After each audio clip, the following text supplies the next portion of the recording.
손주가 할머니 집에 와서 너무 더워한다면 어떻게 하시겠어요? 단 3분만 투자하면 이 방법으로 전기요금을 절반으로 줄일 수 있습니다. 여러분 안녕하세요. 저는 28년 동안 에어컨 하나만 파고들며 살아온 전문 기술자 최성민입니다. 외환위기 때 고시원 옥상에서 첫 작업을 했던 25살 풋내기가 이제 53살 베테랑이 되었습니다. 지금까지 제가 손댄 에어컨만 해도 수만 대가 넘습니다.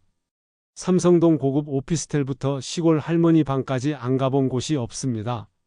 신기한 건 똑같은 제품을 써도 어떤 집은 전기요금이 2배, 3배, 4배까지 차이가 난다는 사실입니다.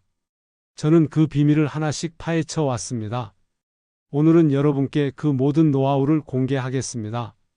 버튼 하나, 커튼 하나, 간단한 청소 서류 한 장.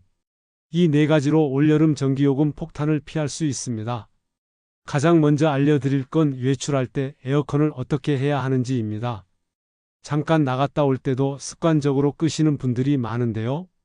한국전력연구원에서 측정한 결과를 보면 인버터 에어컨이 다시 켜질 때 처음 5분 동안 평소보다 2배에서 3배 많은 전기를 먹어치웁니다. 동네 마트 다녀오는 사이에 끄고 켜면 그 5분이 하루에 몇 번씩 반복됩니다. 이렇게 쌓인 전력 낭비가 한 달에 3만 원 이상 요금을 올려버립니다.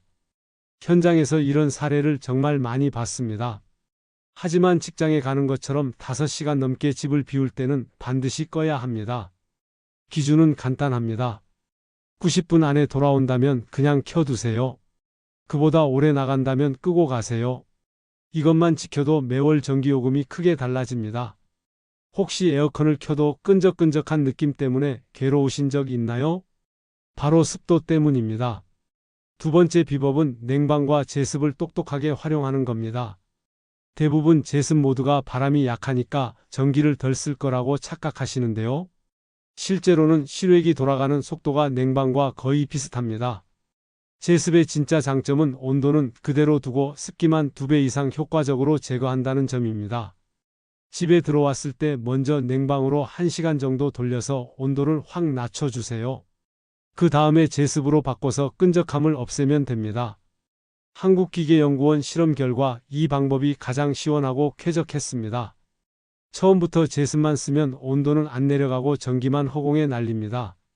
지금 구독 버튼 눌러주시면 더 놀라운 절약 팁을 놓치지 않으실 겁니다. 좋아요도 꾹 눌러주세요. 세 번째는 바람 방향 설정입니다. 이게 정말 중요한데 대부분 잘못하고 계십니다. 찬 공기는 무겁기 때문에 아래로 내려가고 더운 공기는 가볍기 때문에 위로 올라갑니다. 에어컨 바람을 발 쪽으로 맞추면 당장은 시원하지만 머리 위쪽은 여전히 뜨거운 상태입니다. 온도 감지 센서가 아직 덥다고 인식해서 실외기를 계속 돌리게 됩니다. 그러면 전기요금이 2배, 3배씩 올라갑니다. 경기도 고양시에서 같은 평수 두 집을 비교했더니 바람 방향 차이만으로 전기요금이 5만 6천 원이나 벌어졌습니다. 바람은 반드시 천장을 향하게 하세요. 돈 한 푼 안 들고 할 수 있는 가장 확실한 절약법입니다. 또 하나 놓치기 쉬운 게 에어컨 앞에 뭔가 막고 있는 경우입니다. 옷장이나 냉장고가 바로 앞에 있으면 찬 공기가 제대로 돌지 못합니다. 실외기는 더 세게 돌아서 찬 공기를 멀리 보내려고 2배, 3배, 4배 더 힘을 씁니다. 가구 위치만 살짝 바꿨는데 한 달에 5만 원이 절약된 집을 직접 봤습니다. 에어컨 앞만 시원하게 뚫어놔도 공기순환이 확 달라지고 체감 온도도 훨씬 좋아집니다. 네 번째는 리모컨의 자동 기능 활용입니다.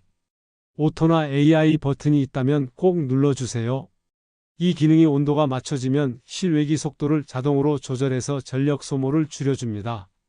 한국전력 공식 테스트에서 전기 사용량을 38%까지 줄인 결과가 나왔습니다. 처음 30분 동안은 기계가 우리 집 패턴을 익히는 시간이니까 리모컨을 만지지 마세요.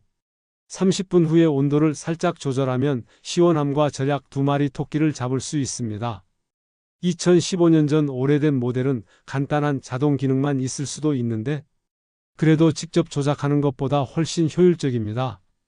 혹시 오후에 유독 더워지는 경험 해보셨나요? 그건 태양 때문입니다.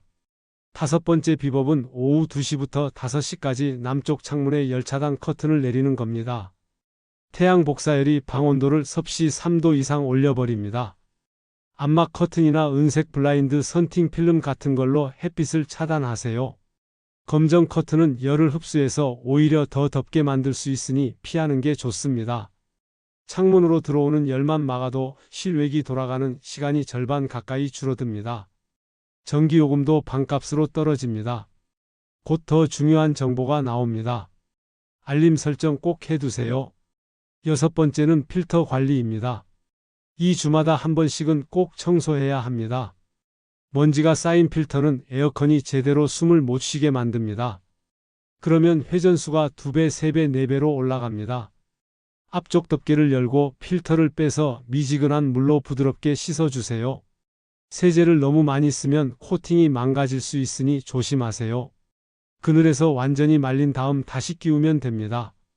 고작 10분 투자로 한 달에 5만 원을 아낄 수 있습니다. 필터 청소는 5단계로 나눠집니다. 첫째, 전원 끄고 앞쪽 덮개 열기.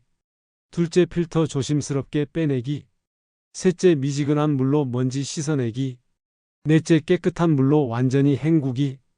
다섯째, 그늘에서 완전히 말린 후 다시 끼우기. 이 5단계만 10분 남짓 투자하면 월 5만 원 절약 효과를 볼 수 있습니다. 혹시 정부 지원 혜택을 놓치고 계시는 건 아닌가요? 7번째는 에너지 바우처 신청입니다. 기초생활수급자나 차상위 계층 중에서 65세 이상 어르신이나 6세 미만 아이가 있으면 신청할 수 있습니다. 가족 수에 따라 최대 70만 원까지 냉방비, 난방비를 지원해 줍니다. 주민센터에 신분증이랑 주민등록등본 가져가시면 신청서 쓰는데 3분이면 충분합니다. 작년에 해당되는 분들 중 20%가 이런 제도가 있는지 몰라서 못 받았다고 합니다. 본인이 해당 안 되셔도 부모님이나 주변 어르신들께 꼭 알려주세요. 연금 받으시는 분들도 한번 확인해 보시면 좋겠습니다. 경로당에서 만나는 분들과도 이런 정보 나눠주시면 됩니다. 손주들 오면 시원하게 맞아줄 수 있도록 미리 준비하세요. 무릎 아프시거나 혈압약 드시는 어르신들은 더위가 더 위험하니까 꼭 필요한 지원입니다. 지금까지 말씀드린 7가지를 간단히 정리하겠습니다. 첫째, 90분 안에 돌아올 거면 켜두고 나가세요. 둘째, 냉방으로 온도 낮추고 제습으로 습기 제거하세요. 셋째, 바람은 천장으로 보내고 앞쪽 가구 치우세요. 넷째, 자동 버튼 누르고 30분 기다리세요. 다섯째, 오후 2시부터 5시까지 햇빛 차단하세요. 여섯째, 2주마다 필터 청소하세요. 일곱째, 에너지 바우처 70만 원 지원 확인하세요. 지금 잠깐 영상 멈추고 리모컨으로 바람 방향부터 바꿔보세요. 작은 실천이 큰 변화의 시작입니다. 이 영상을 가족, 친구, 이웃들에게 꼭 보내주세요. 여러분이 전하는 정보 하나가 누군가의 전기요금 부담을 덜어줄 수 있습니다. 정보를 혼자만 알고 있으면 아무 소용없습니다. 나누어야 의미가 있습니다. 도움이 되셨다면 주변 분들에게 공유해 주세요. 지금 구독 버튼 눌러서 올여름 준비하세요. 댓글에 전기요금 절약 실천하겠습니다 라고 써주세요. 여러분의 다짐이 다른 분들에게도 동기부여가 됩니다. 모두 함께 시원하고 경제적인 여름 보내시길 바랍니다. 28년 에어컨 외길 인생 최성민이었습니다. 감사합니다.